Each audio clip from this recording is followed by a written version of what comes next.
So ayan mga Toads, good day sa inyong lahat. So Archie Motovlog here. So eto, credits nga po pala sa official MotoGP page, no. So sabi niya, Jorge Martin and Ai Ogura confirmed in all new Yamaha MotoGP lineup for 2027 and 2028. Yan. Ayan ang masasabi ko dito mga Toads. Syempre, kay sa ating Japanese rider, no, mga Toads,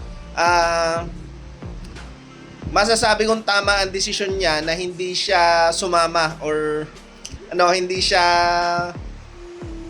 sumama, hindi siya nag-sign for Honda, mga Toads. Hindi naman lingid sa kaalaman nyo, mga Toads, no, na itong si Ai Ogura ay galing sa talent camp ng Honda, no. Galing siya sa Asia Talent Cup ng Honda. Siyempre, pag sinabing Asia, galing lahat niyan dito sa atin sa Southeast Asia, yung mga riders. Tapos ang nagki-cater sa kanila, siyempre yung Honda. Sila mismo yung nag-training, nagsala para makapasok or makalusot ng mga yan sa MotoGP, no, mga Toads. Ngayon, maglalaro siya or nag-sign contract siya para kay Yamaha, no. Sa tinagal-tagal ng panahon, ayun, Yamaha lang din pala naman ang makikinabang sa kanya.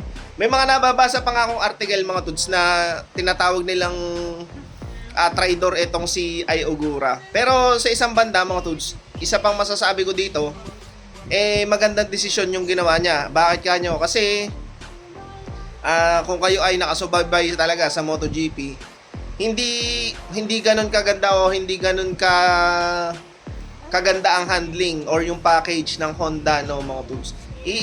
Iilang riders lang ang talagang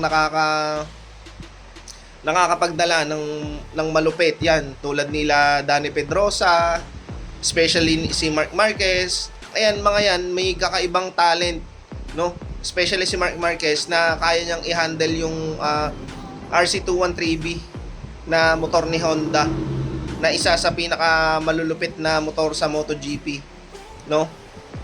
Ayun, tingnan niyo yung kasabay nito si Ai Ogura na yung Thailand na rider, si Somkiat.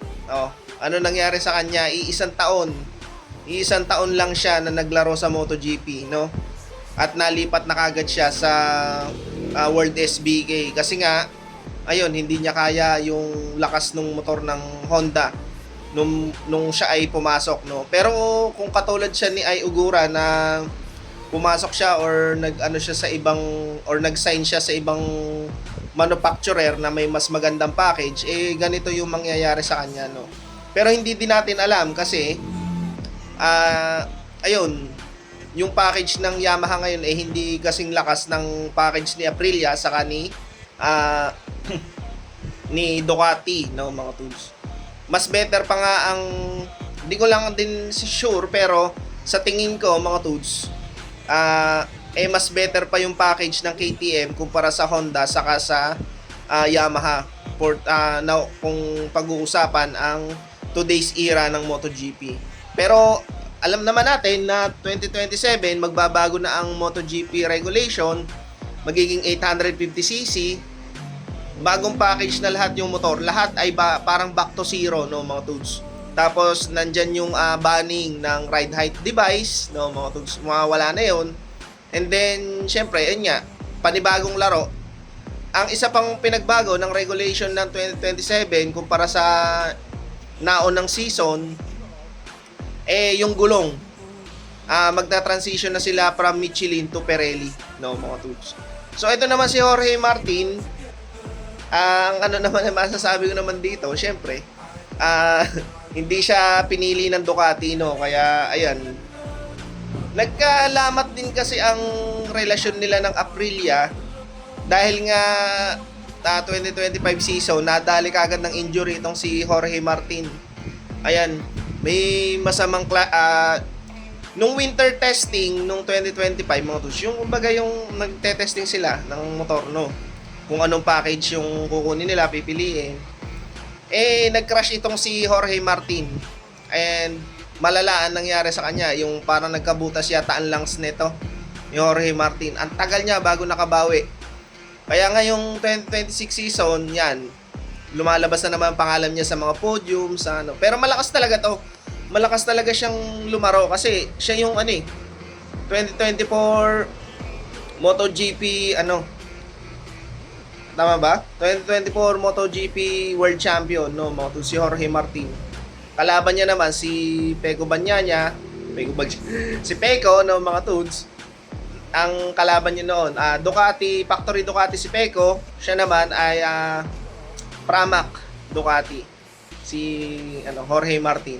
Eto, si Jorge Martin, noong mga panahon na yan, gusto niya na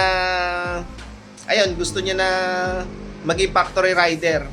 Kaya lang, umeksena naman tong yung bida natin na si Marquez sa Gresini team. Nung 2025 season, lumipat si Marquez from Honda to Gresini Racing, no, mga dudes. Kahit na long term na factory rider si Marquez, mas pinili niya pa rin na lumipat ng manufacturer para nga naman sa bagong challenges ng kanyang karir. Yun, nakaganda-ganda naman kasi ayun nga, nakasungkit ulit si Marquez ng world champion nitong 2025. Laban nga dito kay sino ba ang niya nun? Yung kapatid niya yung kalaban niya last year no. Ito si Jorge Martin, nawala to sa kwento nung 2025 season kasi nga nagpapagaling sa injury. Ngayon lang siya nakabalik nung So sa tingin nyo mga toads? Ang lineup ng Yamaha for 2027 and 2028 ay Ari Ogura and Jorge Martin. So, yun lang mga toads. Ride safe always. Peace. Follow for more MotoGP news. Ride safe always mga toads.